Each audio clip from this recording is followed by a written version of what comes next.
So that's pretty much how it goes in the underground. Then you got your local people who are like, you know, throwing shows and doing the venues and, you know, kind of holding it down out here.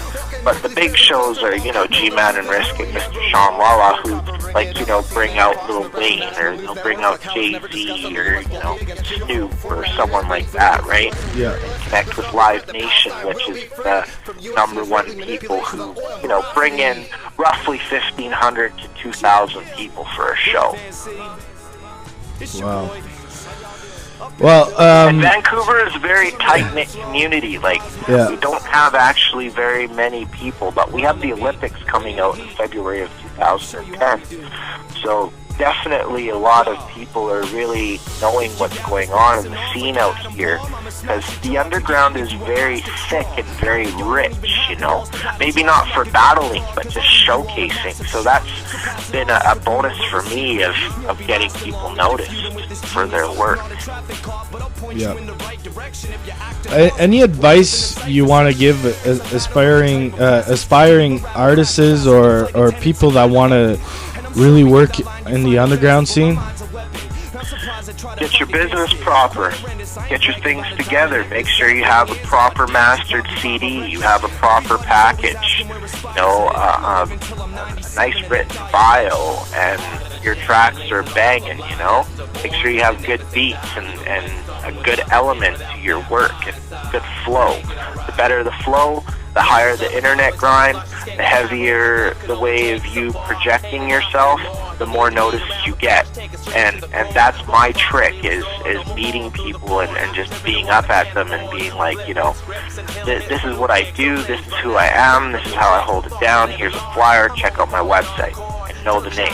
And that's what I've been doing for the last, you know, year and a half.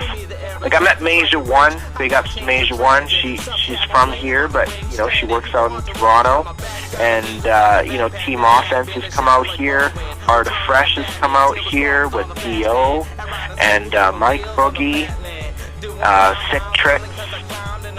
A bunch of people from out east, you know, they come and perform at Monday Night Live. So, you know, they really get noticed out here. Sometimes it's a big show. Also big ups to Theology 3, CO3. He's an amazing artist from Toronto, and I just listened to his CD the other day, and he just blows me away. His live performance is just off the hook. So he's a definite great artist to interview, I think. Interesting. This is like really awesome to really get to know what it's like to be in your shoes. You know what I mean? Oh yeah, for sure. And meeting all these, you know, very, like, I consider solo members like very, like, I'm using them as an example here. You know, to me they're like famous, you know, famous people. And yeah, but remember this though. Shout outs to the Rascals, because they're the ones who started the movement and held it down, you know, by making, you know, Top of the World with Barrington Levy, and also, you know, big ups to Chemo, who's held it down out here. He's produced tracks for Choclair. He started with Cardinal.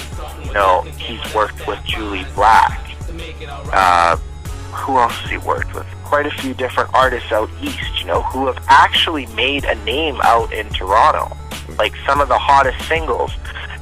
Also with Dangerous, that track that was produced by Vanguards.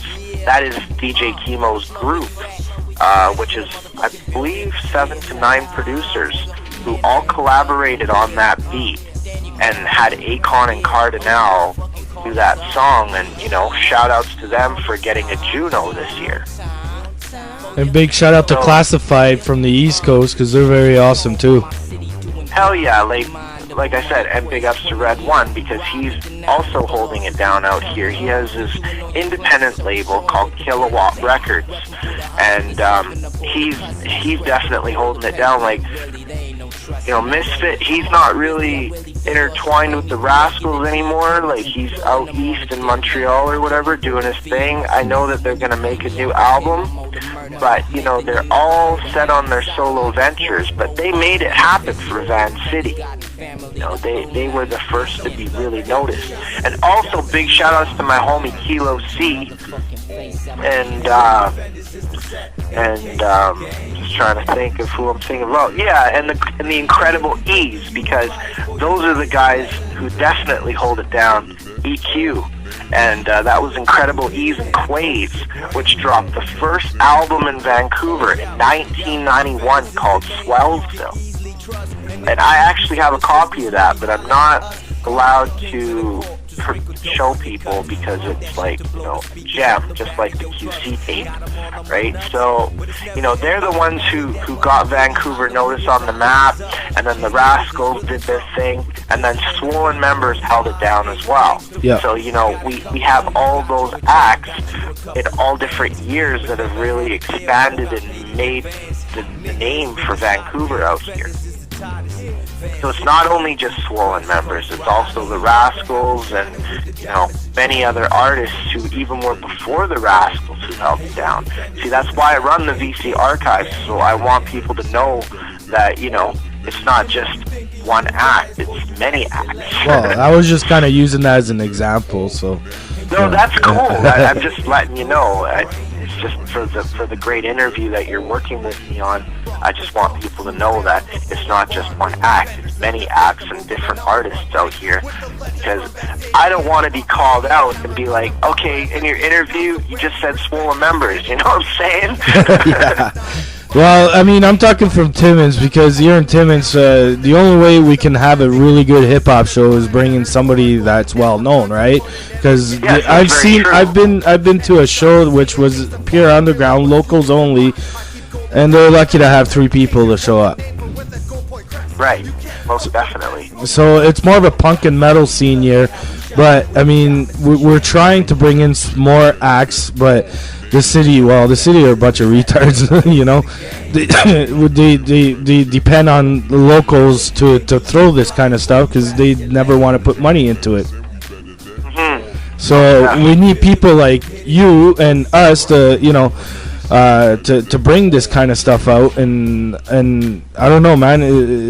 It sucks here because everybody keeps to one genre of music, and when we bring in big acts like Swollen Members again, sorry, you know, that's the only time people come out to see that kind of stuff and show their love and support. And it would just be nice to see like more underground be more you know, known. Yeah, definitely. It's very important to get big artists like that to throw it down to get a nice packed crowd. Yeah. Or they have to be kind of a club sounding type of music, because that's how it works here in Timmins. And it kind of sucks because, you know, I do have a soft spot for hip-hop, and I like it. I love it. I mean, it was fun to go see these hip-hop acts, and it kind of sucked when nobody's there.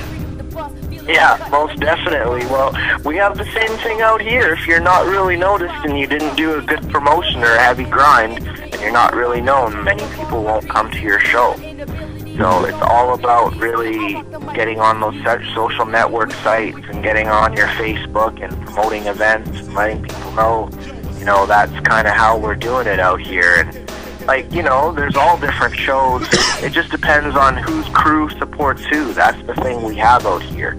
So if there's a certain crew that promotes their night, that enjoyable group would come in and, like, you know, be part of that. It wouldn't just be outsiders, you know what I mean? It's only, like, set on a certain group of people that want to attend that show. Mm-hmm. That's kind of how we have it out here. But, you know, someone like...